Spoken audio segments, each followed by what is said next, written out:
अस्सलामु अलैकुम वरहमतुल्लाहि वबरकातुहू।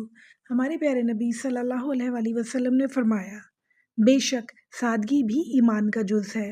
ये हदीस हमें सिखाती है कि बनावट दिखावे से बचना चाहिए। इस्लाम हमें सिखाता है कि रहन सहन में, बातचीत में, आदात में, लिबास में सादगी इख्तियार की जाए, क्योंकि सादगी तकब्बुर को तोड़ती है और इखलास को बढ़ाती है। सादगी ये नहीं है कि आपके घर में ज़रूरत की चीज़ें ना हों, बल्कि ये है कि वो चीज़ें आपके दिल में ना बैठ जाएं। इसके लिए बहुत ज़्यादा ज़रूरी है कि हमें अपनी नीयतों को चेक करते रहना है और अल्लाह का शुक्रगुजार रहना है हमेशा।